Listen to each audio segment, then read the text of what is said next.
This is probably one of the most underexposed topics in most running training programs, periodization. In this video, I'll give you some insights and some tips how to use periodization to your advantage in your own training program. And I'll also look into my own periodization for this year, where I ran 2 marathons and now in the summer some shorter distance races. And after my first marathon in April, I'm now coming back from the marathon to shorter track races. It's not easy to put some periodization in our training schedules. I think most runners recognize out there that we train somewhat in a similar weekly routine and don't vary that much in our monthly or weekly mileage.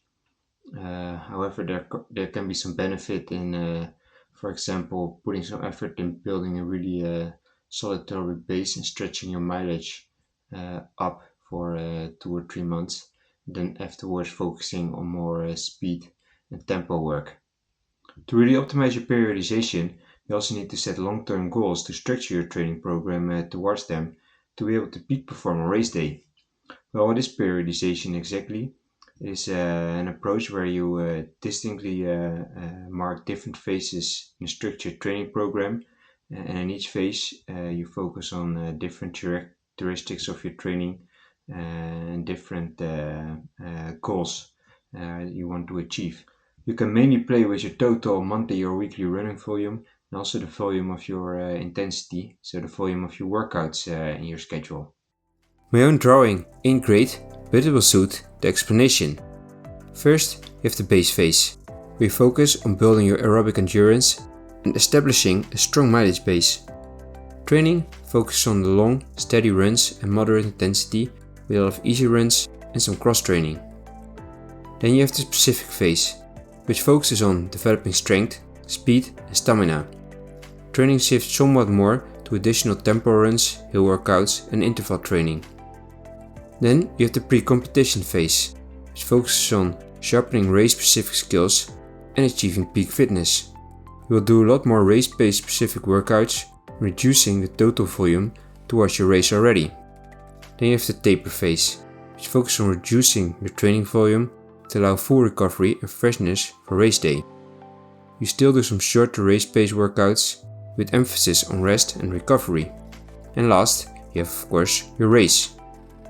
Looking at this full cycle, we're looking more at the bird's eye view towards your training cycle.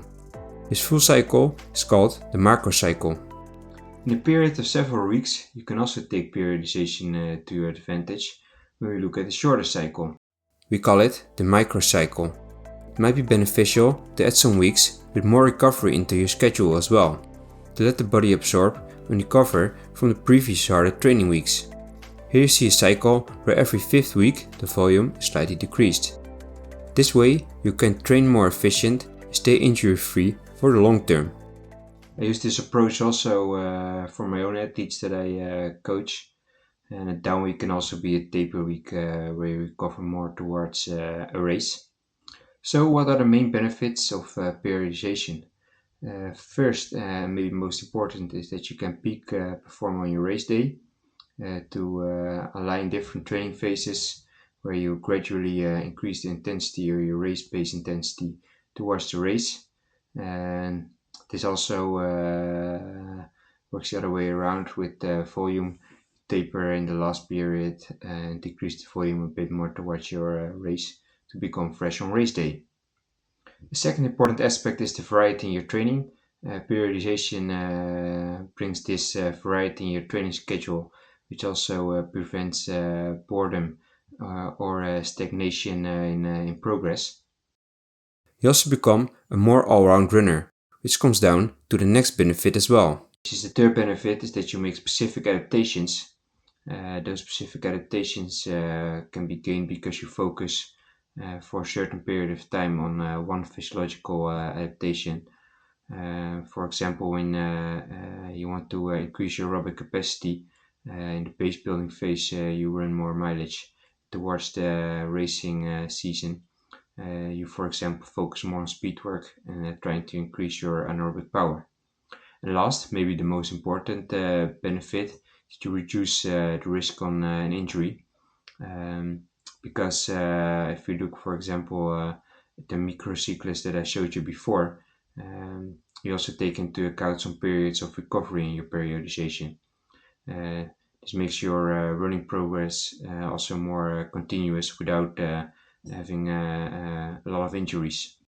Periodization includes planned, rest, and recovery phases, which I showed you in the microcycle before, which are crucial for preventing overtraining and reducing the risk of injuries, and also being more continuous over the long term. So, what does the science say about periodization? Well, I found two elaborate articles about periodization in professional runners. Periodization can be seen among athletes, where they shift from more base building and tempo work used during the preparatory and pre-competitive period towards a more VO2 max and race pace specific work during the competitive period. However, I haven't come across an article yet where they compare control group which does similar training week in week out compared to a training group that applies periodization for several weeks. So that's a bit of a bummer. I wrote a semi-scientific article about the Norwegian and Kenyan long distance training method for the Dutch magazine myself, where I also covered the topic of periodization in some paragraphs.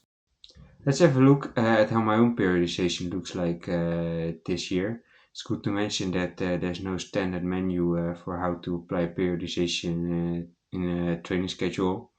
And of course, it's also depending on what races you're aiming for during the year.